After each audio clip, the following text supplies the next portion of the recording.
New evidence in the case against a Jacksonville police officer who struck and killed a pedestrian while responding to a call this past May. News 4 Jax just obtained the disturbing surveillance video that captured the deadly accident. We're not showing the entire video because it is much too graphic. The attorney for the family of the man who died contends the video proves Officer Tim James was negligent the night of the accident. Today, that attorney shared the video evidence exclusively with Channel 4's Scott Johnson. Scott is joining us from the scene of the tragedy on University Boulevard. Scott, what do you see in this video?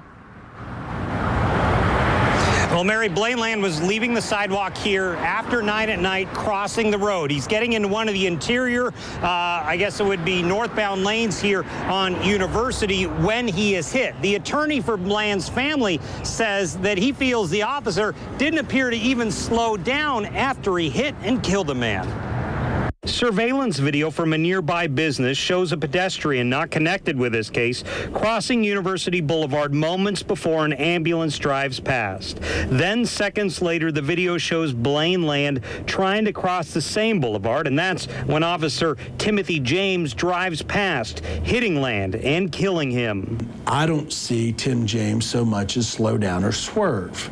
I reviewed this tape with John Phillips, the attorney for Land's family.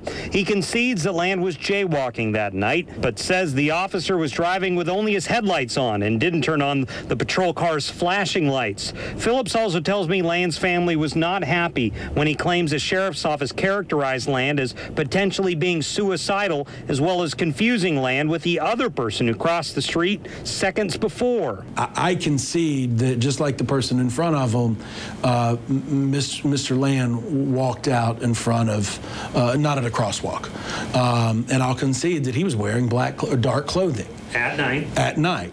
Now, the other side of that coin is he was a large 6'5", 6'6" white guy.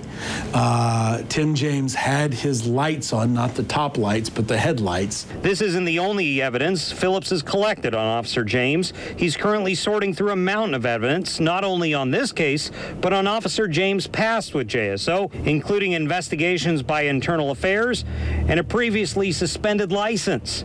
Phillips is also representing another client who filed a police brutality claim against the officer. And that police brutality claim is why James has been removed from his patrol duties, because he has been charged with misdemeanor battery on 17-year-old Elias Campos. James says Campos spit on him. Campos is another one of John Phillips' clients. Reached out to JSO tonight, see if they have any comment. They say their policy is not to comment on ongoing litigation. We're live on the South Side. Scott Johnson, Channel 4, the local station. Scott, I have a question about a related issue. When Phillips began this case, he requested a lot of information from the sheriff's office on the backgrounds of officers. The sheriff's office gave him a bill. I think it was for hundreds of thousands of dollars. What is the status on paying that bill since Phillips now has all this new evidence?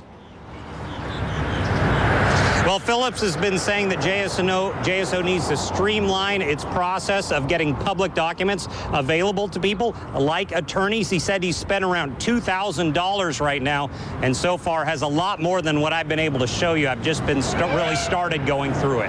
Tom? Scott Johnson reporting to us live from University Boulevard. Thank you, Scott.